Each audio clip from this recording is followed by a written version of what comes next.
नमस्कार। आज हम जरा डेरियस फुरूर के काम फोकस जो मायने रखता है इसके कुछ अहम विचारों को समझने की कोशिश करेंगे। हाँ बिल्कुल, आज की जो तेज रफ्तार जिंदगी है उसमें ये बातें बहुत मायने रखती हैं। सही कहा। हमारे पास जो स्रोत सामग्री है वो यही दिखाती है कि कैसे काम, सोशल मीडिया और लोगों की उम्मीदें ये सब मिलकर हमारे दिमाग पर एक तरह का बोझ डाल सकते हैं।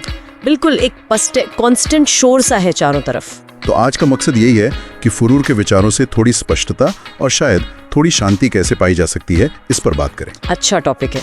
इसमें स्टोइक फिलॉसफी का जिक्र आएगा ना? हाँ बिल्कुल।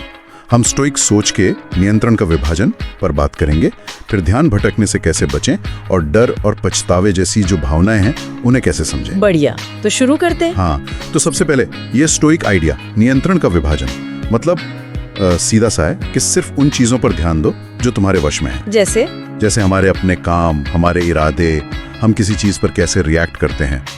अब जैसे मान लीजिए सोशल मीडिया पे कोई पोस्ट डाली, उस पर कितने लाइक्स आएंगे या क्या कमेंट्स आएंगे, ये हमारे हाथ में नहीं है। बिल्कुल नहीं। और ये समझना बहुत जरूरी है कि क्यों इससे शांति मिलती है। हाँ बताएं जरा। देखिए, जब हम बाहरी नतीजों की चिंता छोड़ देते हैं, जैसे नौकरी मिलेगी या नहीं, ट्रैफिक कैसा होगा, दूसरे हमारे बारे में क्या सोच रहे हैं, और सिर्फ अपनी तरफ की कोशिश पर ध्यान लगाते हैं, जैसे इंटरव्यू की तैयारी अच्छे से करना, तो हम वो जो फिजूल का तनाव है ना, उससे बच जाते हैं। अच्छा। उन चीजों को जाने देना सीखना जिन्हें हम बदल नहीं सकते, ये असल में बहुत ऊर्जा बचाता है। ये बात तो सही है। सुनने में बहुत आसान लगता है, पर असल जिंदगी में उतारना मुश्किल तो है। हाँ, खासकर जब नतीजे हमारे लिए बहुत ज्यादा मायने रखते हो। खैर, और आजकल एक और बड़ी चुनौती है ध्यान का भटकाव, डिजिटल दुनिया। ओ हाँ, ये तो बहुत बड़ी बात है। स्रोत भी यही कहते हैं कि हमारा ध्यान, जो कि एक कीमती चीज है, उस पर तो जैसे चारों ओर से हमला हो रहा है। हर तरफ से notifications, email, social media, list लंबी है। और इसकी कीमत सिर्फ हमारा वक्त नहीं है, बात उससे कहीं ज्यादा गहरी है। मतलब स्रोत इशारा करते हैं कि ये हमारे काम की गहराई, हमारी जो क्रिएटिविटी है और यहाँ तक कि हमारी मानसिक शांति, उसको भी कम कर देता है। और एक दिलचस्प बात जो स्रोत में है, अक्सर हम किसी अंदरूनी बेचैनी या असहजता से बचने के लिए ही इन भटकाने वाली चीजों की तरफ भागते हैं। अच्छा, जैसे फोन स्क्रॉल करना। हाँ, या कुछ और, बस उस असहजता से दूर भागना। तो इसका हल क्या है? स्रोत क्या कहते हैं? स्रोत सुझाते हैं कि ज्यादा सचेत रहना जरूरी है। शायद सुबह का एक रूटीन तय करना और बहुत जानबूझकर इरादे से अपने ध्यान को बचाना।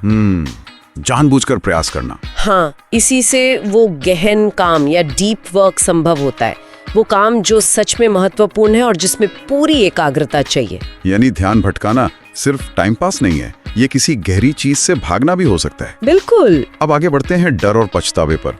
यहाँ भी स्रोत का नजरिया थोड़ा अलग है।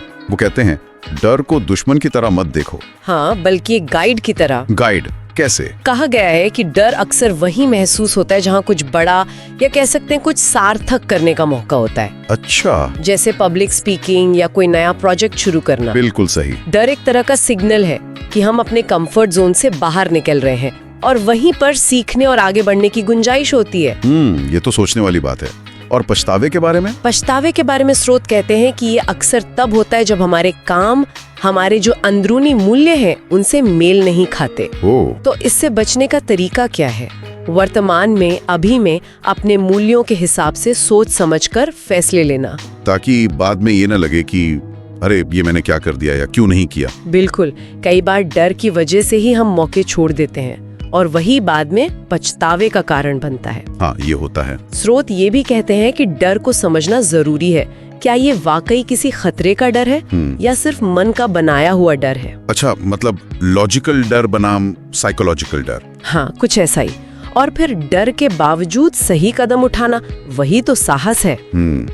तो कुल मिलाकर इन सारे विचारों का निचोड़, सार यही लगता है कि असली शांति, असली सुकून और संतुष्टि बाहरी चीजों से नहीं आती। नहीं, बिल्कुल नहीं। वो हमारे अंदर से आती है। अपनी प्रतिक्रियाओं को संभालकर, अपने ध्यान को सही जगह लगाकर, अपने कामों को अपने मूल्यों से जोड़कर, और डर को एक दुश्मन की बजाय एक इशारे की तरह समझकर। एकदम सही। अंदर से आती है शांति। तो ये थी कुछ अहम बातें डेरियस फोरू के काम से। और जाते जाते सुनने वालों के लिए एक सवाल छोड़ जाते हैं शायद। हाँ बिल्कुल। अगर स्रोत सही कहते हैं कि डर अक्सर वहीं होता है जहाँ कुछ सार्थक, कुछ मीनिंगफुल छिपा होता है, तो अगली बार जब डर लगे, क्या हम एक पल रुककर ये सोच सकते हैं कि इस डर के एहसास की दूसरी तरफ कौन सा विकास या कौन सा अवसर हमारी राह देख रहा है? सोचने के लिए बढ़िया सवाल।